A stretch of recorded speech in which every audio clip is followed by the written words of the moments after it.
Estamos en nuestra cabina de transmisión con el doctor Carlos Sánchez Pineda, médico intervencionista del Instituto Nacional Cardiovascular Carlos Alberto Pesquiera Carrillo de E-Salud, a quien le damos la bienvenida, doctor Carlos Sánchez Pineda. Buenos días, muchas gracias. Vamos a hablar sobre la hipertensión arterial, una enfermedad con un factor de riesgo cardiovascular, pero quisiéramos que usted nos explique y nos explique a todos nuestros oyentes y televidentes qué cosa es la hipertensión arterial, doctor Sánchez Pineda.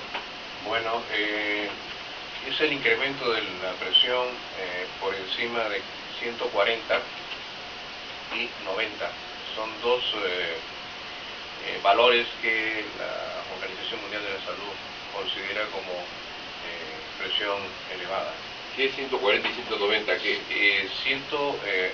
140 milímetros de mercurio, que es la fuerza con la que sale la sangre del corazón, el bombeo, sí. Y el segundo valor indica la facilidad con la que circula la sangre a través de las arterias, si estas están dilatadas o están constreñidas. Entonces ese valor nos indica esa función. ¿Qué provoca esta alteración?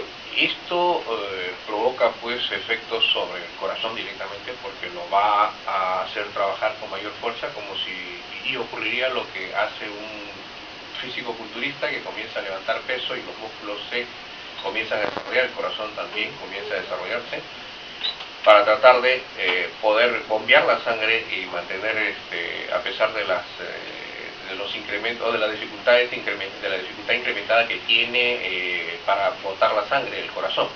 Aparte de esto, pues produce daños en el cerebro, produce daños en la retina, produce daños en los riñones, ¿no? Y se acentúa un poco más también los depósitos de grasa en las arterias. Esto se denomina arteriosclerosis, ¿no? O sea, hay una dirección, o mejor dicho, una relación directa con el trabajo diastólico y sistólico del corazón.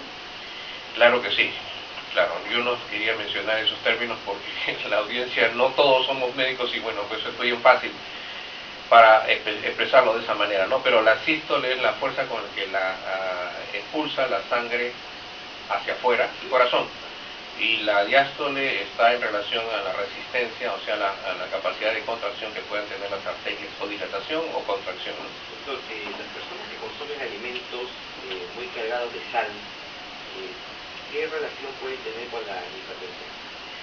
Bueno, generalmente una parte del tratamiento de las personas que tienen presión alta se les recomienda pues bajar las ingestas de sal, no quitarla absolutamente, sino disminuirla, porque si no el organismo también se defiende al no recibir sal y comienza a retenerla en toda la alimentación que tiene, y eso provoca retención de agua y bueno, pues de todas maneras le vuelve a subir la presión.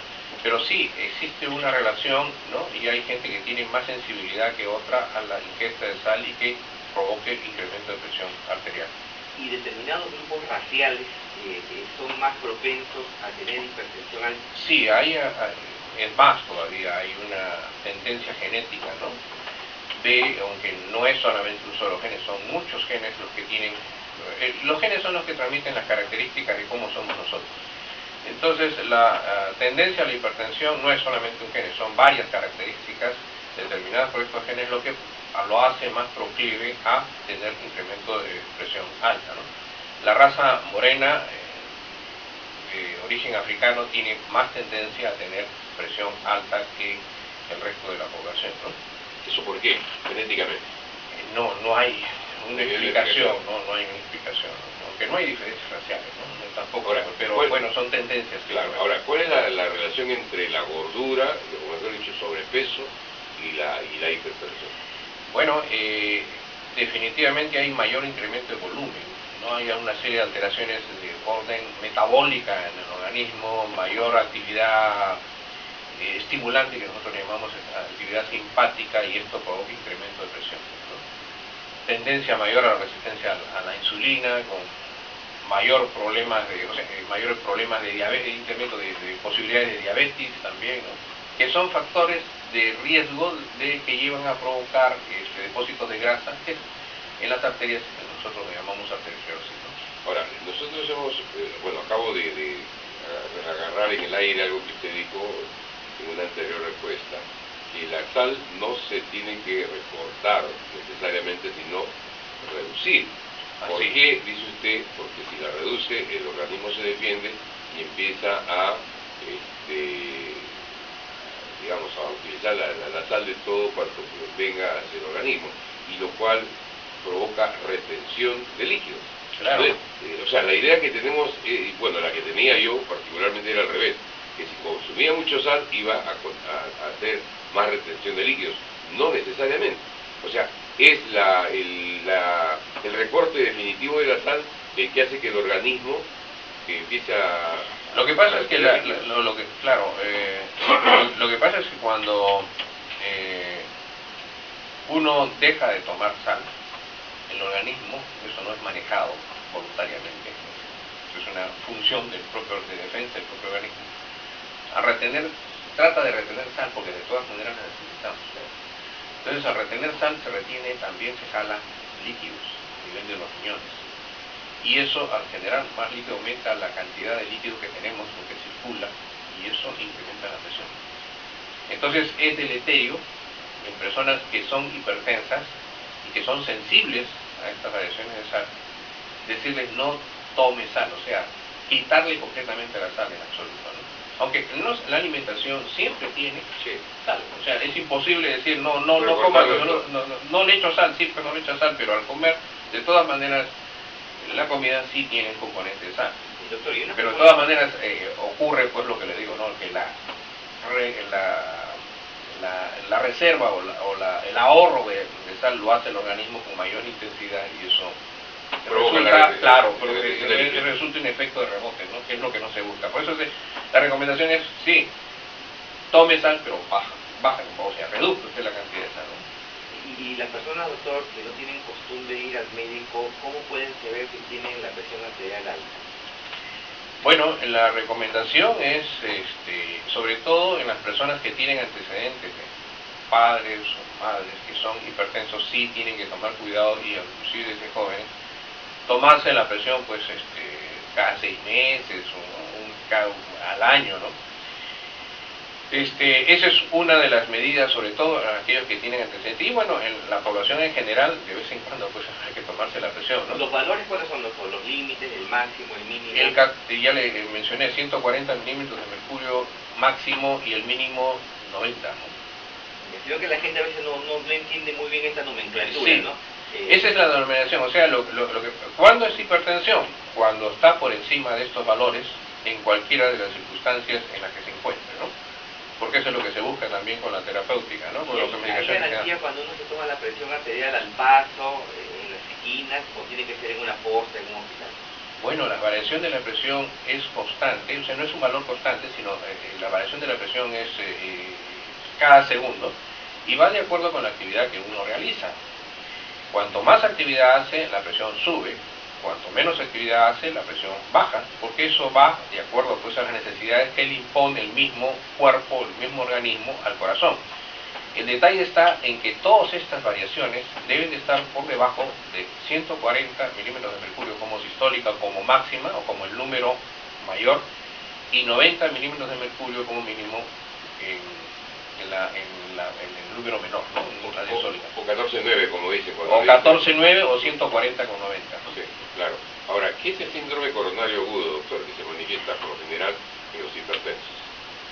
Bueno, lo que va asociado a obstrucciones de las arterias coronarias, como ya la mencioné, favorece los depósitos de grasa en las arterias. Estas también se encuentran en el corazón, ¿no? Que son las cañerías que llevan el agua a todo el músculo cardíaco para que éste se nutra y pueda funcionar. Entonces, si estas cañerías se estrechan, se reducen, como ocurre en las cañerías de agua potable, pues entonces esta va a sufrir y puede llegar a, si se tapa completamente, a infartar, ¿no? Infartar significa muerte. Me explico mejor. Si no recibe agua un sembrío, ese sembrío se va a morir. Y eso es lo que ocurre en el corazón, dependiendo de la arteria y la zona que irriga esta arteria. Si esta se tapa, la zona que irriga definitivamente va a sufrir y si se tapa absolutamente, se muere, y esa muerte se llama infarto. Ahí es donde se provoca el infarto. Claro, ahí es donde se provoca el infarto. Hay una forma de revertir, pues se revierte algunas veces. Bueno, claro, nosotros como intervencionistas hacemos una labor, y esto a veces no le gusta a mis colegas, pero es una expresión bastante clara para que el público entienda, es una labor de gafitería, ¿no? Se desatora, ¿no es cierto? Como también en la práctica, y tomándolo como usted lo ha venido explicando, claro, hay que desatorarlo. Claro. Es así, claro, es así. Al tamponearse, ¿cómo libramos ese tapón de desatorarlo? Se desatora y se le coloca ahí un dispositivo, una especie de malla para evitar de que se vuelva a cerrar. Hay algo que quería... Eso ya es una cirugía.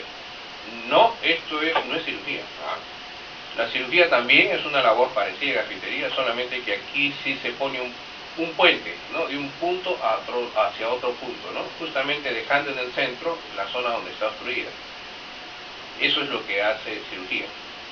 Pero si el intervencionismo puede resolverlo, o sea, desatorarlo sin abrir el pecho, pues entonces eso es lo que se está realizando ya hace más de 20 años, ¿no? Sí, pues usted es el médico intervencionista del Instituto Nacional. Hay una... ¿Cuál es la labor básica, fundamental del intervencionista? Pero acaba usted de decir, a propósito, para que nos explique.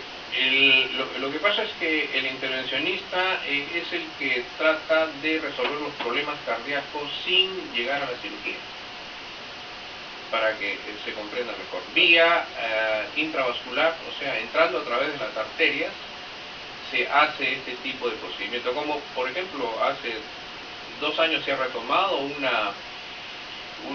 tratamiento para la hipertensión arterial resistente que no se puede controlar por medio de cateterismo, ¿no? Con radiofrecuencia se coloca el catéter electrodo, o sea que tiene una puntita de transmisión de esta actividad de radiofrecuencia en las arterias renales, en ambas arterias, y se consigue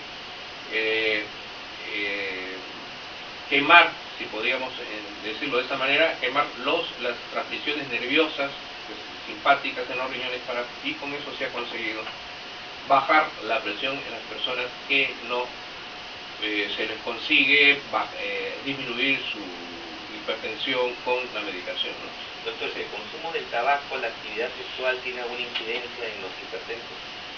El tabaco definitivamente es un factor de riesgo más independiente, conjuntamente con la presión arterial, con la diabetes, para crear problemas de arteriosclerosis, ¿no? ¿Me digo otra? Acá en esta ayuda a memoria nos hablan, dice,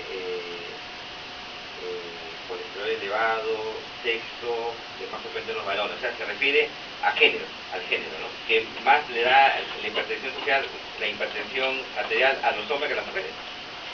¿A qué se refiere esta...? No hay diferencia de género.